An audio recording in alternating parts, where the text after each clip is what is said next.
शदीद सर्दियों का मौसम था। बर्फबारी हो रही थी। रानी ने अपने महल की खिड़की खोलकर बाहर झांका। बर्फ नन्हे नन्हे गोलों की सूरत में गिर रही थी और बहुत भली मालूम हो रही थी। रानी ने सुई को अपने हाथ की उंगली में चुभाकर खून का एक कतरा निकाला। इतने में बाहर दरख्त पर एक काले रंग की चिड़िया आके बैठी।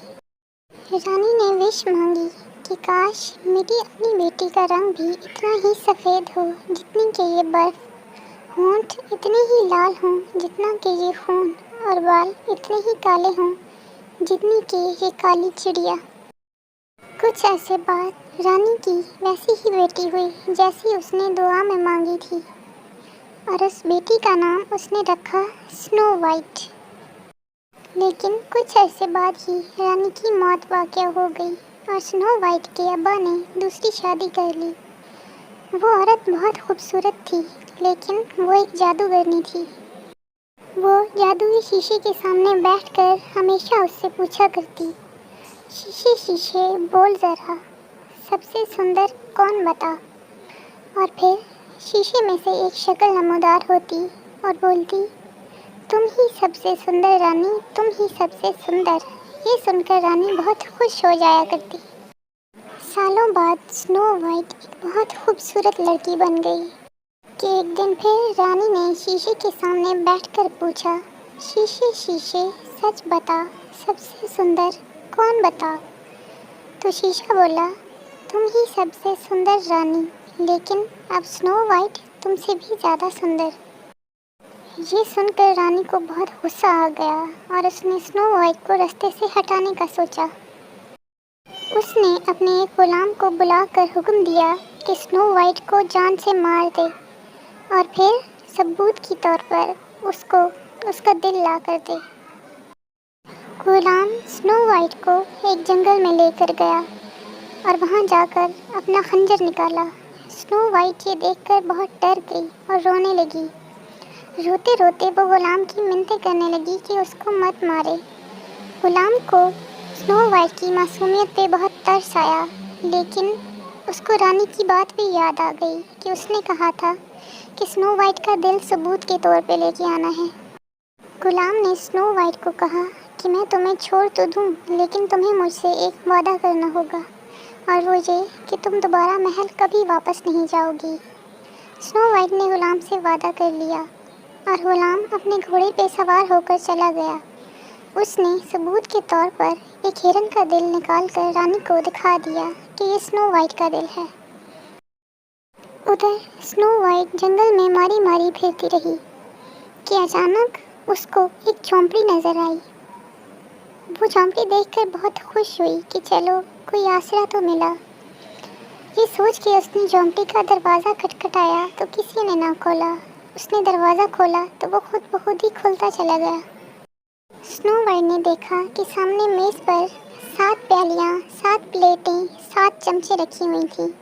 स्नो वाइट को बहुत भूख लगी हुई थी। उसने पेट भर कर खाना खा लिया। फिर उसने उठकर एक कमरे में झांका तो वहाँ पर भी 7 बिस्तर लगे हुए थे। स्नो वाइट बहुत ज़्यादा थकी हुई थी, इसलिए वो एक बिस्तर पर सोने के लिए लेट गई और सो गई। वो घर असल में 7 बोनों का था, जो कि सुबह सवेरे काम के लिए निकल जाते और शाम को घर वापस आया करते थे। वो ने जैसे ही घर आए तो उन्होंने देखा कि उनका खाना कोई खा गया है। वो बहुत हैरान हुए। उन्होंने कमरे में झांक कर देखा तो स्नो वाइट बिस्तर पर सो रही थी। वो बहुत हैरान हुए कि आखिर ये लड़की कौन है और उनके घर में कैसे आ गई। अभी वो ये बातें सोच ही रहे थे कि इतने में स्नो वाइट उठ गई। स्नो वाइट ने बोनो को अपनी सारी कहानी सुना दी।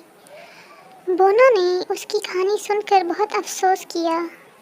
बोनो को स्नो वाइट पे बहुत तरस आया और बोले कि तुम इस घर में रह सकती हो, लेकिन याद रखना कि हमारी गैर मौजूदगी में कभी किसी के लिए दरवाज़ा ना खोलना। अगले दिन बोने काम पर चले गए और स्नो वाइट घर पर अकेली रह गई। रानी फिर से शीशे के पास गई। शीशे के सामने बैठकर पूछा, शीशे शीशे सच बता, सबसे सुंदर कौन बता। तो शीशा बोला, तुम ही सबसे सुंदर रानी, तुम ही सबसे सुंदर, लेकिन स्नो वाइट तुमसे भी सुंदर, रहती वो 7 बोनों के साथ। ये सुनकर रानी समझ गई कि स्नो वाइट अभी मरी नहीं बल्कि जिंदा है। उसको बहुत गुस्सा आया कि गुलाम ने उसके साथ झूठ बोला। फिर रानी ने सोचा कि इस बार मैं खुद स्नो वाइट को मारने जाऊंगी। वो एक बुढ़िया के रूप में स्नो वाइट के घर के पास गई। वहां जाकर उसने आवाज़ लगाई कि कंघी ले लो, कंघी ले लो। स्नो वाइट ने दरवाज़ा खोला और उसको बोली कि किस तरह दे रही हो कंघी। बुढ़िया बोली, रुको बेटी, मैं तुम्हारे बालों में कंघी कर देती हूँ। ये कहकर उसने स्नो वाइट के बालों में कंघी करना शुरू कर दी। उस कंघी में जहर था। स्नो वाइट वहीं पर गिरकर बेहोश हो गई और बुढ़िया चुपके से चली गई। शाम को जब बोने घर वापस आए तो उन्होंने सिंड्रेला को ज़मीन पे पड़े हुए पाया। बोने बहुत घबरा गए। जल्दी से उन्होंने स्नो वाइट के मुंह पर पानी डाला तो जहर का असर ख़त्म हो गया और स्नो वाइट फिर से उठ गई। ये देखकर बोने बहुत खुश हुए और स्नो वाइट को दोबारा मना किया कि वो किसी अजनबी के लिए दरवाज़ा ना खोले। रानी फिर से शीशे के पास गई और शीशे से पूछा, शीशे शीशे बोल ज़रा, सबसे सुंदर कौन बता। शीशा बोला, तुम ही सबसे सुंदर रानी, तुम ही सबसे सुंदर, लेकिन स्नो वाइट तुमसे भी सुंदर। ये सुनकर रानी को बहुत गुस्सा आया कि स्नो वाइट अब भी जिंदा है। अगली बार वो फल बेचने वाली बनकर गई। उसने सेब की टोकरियों में सबसे ऊपर जहरीला सेब रखा और स्नो वाइट के घर की तरफ चल दी। बाहर जाकर उसने आवाज़ लगाई कि सेब ले लो, सेब ले लो, मीठे रसीले सेब ले लो। स्नो वाइट ने उसकी आवाज़ सुनकर दरवाज़ा तो ना खोला लेकिन खिड़की खोल दी और उससे पूछा कि दिखाओ ज़रा, कितने मीठे हैं तुम्हारे सेब। तो उस औरत ने कहा कि ये लें, खाकर चेक कर लें कितने मीठे सेब हैं मेरे। स्नो वाइट ने वो सेब ले लिया और खाने लगी। सेब खाते ही जहर का असर स्नो वाइट के अंदर फैल गया और वो वहीं पर गिर गई। जादूगरनी हंसने लगी और वहाँ से घर की तरफ चली गई। घर जाकर उसने दोबारा शीशे के सामने बैठकर पूछा, शीशे शीशे बोल ज़रा, सबसे सुंदर कौन बता। तो शीशा बोला, तुम ही सबसे सुंदर रानी, तुम ही सबसे सुंदर। रानी बहुत खुश हो गई।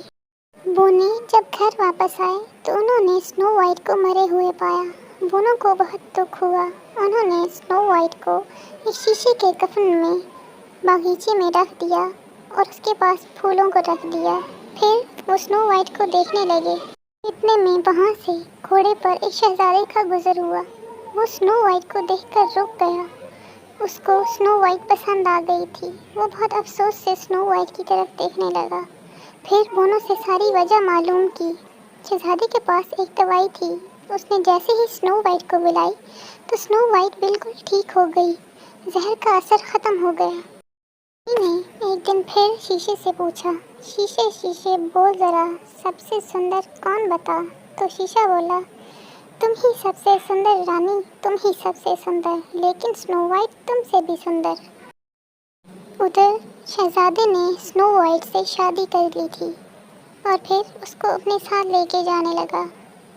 शीशे ने जैसे ही दोबारा से स्नो वाइट का नाम लिया तो रानी को शदीद गुस्सा आ गया। उसने गुलदान उठाकर शीशे पर दे मारा और शीशा टूट गया। महाराजा पीछे खड़ा होकर ये सब कुछ देख रहा था। वो जान चुका था कि स्नो वाइट को कत्ल करने में रानी का ही हाथ है। उसने ही स्नो वाइट को गायब करवाया है। उधर स्नो वाइट सातों बोनों को अलविदा करके शहजादे के साथ उसके महल चली गई और फिर उसके बाद वो दोनों हंसी खुशी ज़िंदगी गुजारने लगे।